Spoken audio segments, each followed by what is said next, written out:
ঔষধ বিষয়ক মন্ত্রী ব্যারিস্টার শফিক আহমেদ বলেছেন, তামাকজাত দ্রব্য উৎপাদন, ব্যবহার ও বিপণনের উপর আইনগত নিয়ন্ত্রণ এনে এ সংক্রান্ত আইনের প্রয়োজনীয় সংশোধনের উদ্যোগ নেওয়া হবে।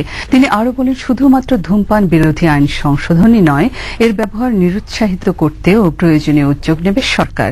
জাতীয় প্রেস ক্লাবে তামাক নিয়ন্ত্রণ আইন উন্নয়ন ও বর্তমান প্রেক্ষাপট শীর্ষক এক সেমিনারে প্রধান অতিথির বক্তৃতায় তিনি আজ কথা বলেন। বাংলাদেশ তামাক বিরোধী জোট নাট ও ডব্লিউটিবি ট্রাস্ট যৌথভাবে এই সেমিনারের আয়োজন করে। অনুষ্ঠানে বিশেষ অতিথি হিসেবে বক্তৃতা করেন সংসদ সদস্য ধীরেন্দ্র দেবনাথ শম্ভু। ধূমপান ও তামাকজাত দ্রব্য ব্যবহার নিয়ন্ত্রণ আইন জনস্বাস্থ্যের উন্নয়নে একটি গুরুত্বপূর্ণ পদক্ষেপ। এই আইনটি প্রণয়নের ফলে দেশের তামাক নিয়ন্ত্রণ কার্যক্রমে অনেক অগ্রগতি সাধিত হয়েছে বলে মন্তব্য করেছেন আইনমন্ত্রী ব্যারিস্টার শফিক আহমেদ। শনিবার জাতীয় প্রেস ক্লাবে তামাক নিয়ন্ত্রণ আইন উন্নয়ন ও বর্তমান প্রেক্ষাপট শীর্ষক সেমিনারে প্রধান অতিথির বক্তব্যে তিনি কথা বলেন। বিস্তারিত এসকে লিটনের রিপোর্টে।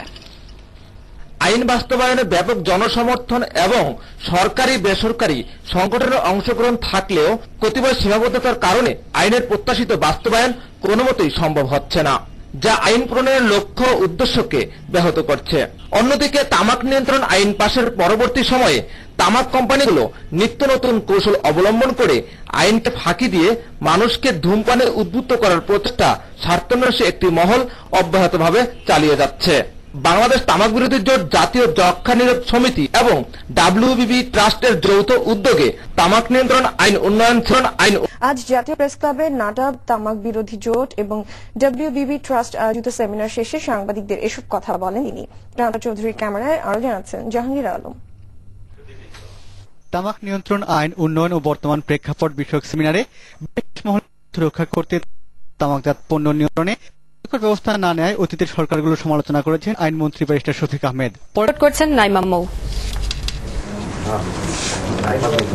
তামাক নিয়ন্ত্রণ আইন উন্নয়ন ও বর্তমান প্রেক্ষিত নিয়ে আয়োজিত এই সেমিনারে বক্তারা বলেন, প্রতি বছর ধূমপানের কারণে দেশে প্রায় 57,000 মানুষ মারা যায়। এ সময় আইনমন্ত্রী ব্যারিস্টার শফিক আহমেদ অভিযোগ করেন, নিজেদের স্বার্থ রক্ষা করে 2005 সালে জোট সরকার তামাক নিয়ন্ত্রণে বর্তমান আইনটি সীমিত আকারে করেছিল। যাদের স্বার্থ রক্ষার জন্য আইনটাকে প্রয়োগের ক্ষেত্রে এটার পরিধি বা এখতিয়ার ছোট করে দেওয়া হয়েছিল, সেটা আমরা লক্ষ্য রাখবো, যাতে করে এই ধরনের কোন রকমের কাউ স্বার্থ রক্ষার জন্য আইনটাকে পরিবর্তন না করে। পরে সাংবাদিক আহমেদ জাতীয় প্রেস ক্লাব মিলনায়তনে তামাক নিয়ন্ত্রণ আইন নিয়ে এক সেমিনারে তিনি কথা বলেন। আইনমন্ত্রী বলেন, ধূমপানকে নিরুৎসাহিত করা নয়, বরং বন্ধ করার প্রয়োজনীয় ব্যবস্থা রেখে যথাযথ পরিকল্পনা অনুসারে তামাক নিয়ন্ত্রণ আইনের সংশোধন করা হবে। পরে রাজনৈতিক দলের নিবন্ধন নিয়ে সাংবাদিকদের এক প্রশ্নের জবাবে বলেন, এটি পুরোপুরি নির্বাচন কমিশনের বিষয়, এ নিয়ে কমিশনের সঙ্গে সরকারের কোনো মতপার্থক্য নেই।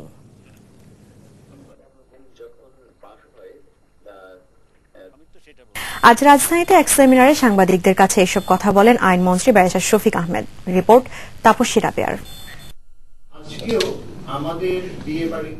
জাতীয় প্রেস ক্লাবে আয়োজিত তামাক নিয়ন্ত্রণ আইনের উন্নয়ন শীর্ষক এক সেমিনার শেষে সাংবাদিকদের প্রশ্নের জবাবে আইনমন্ত্রী বলেন, সংবিধান সংশোধনের প্রক্রিয়ায় ধর্মভিত্তিক রাজনৈতিক দল সহ সকল রাজনৈতিক এমন বক্তব্যের পর ফের আইনমন্ত্রীর কাছে সাংবাদিকদের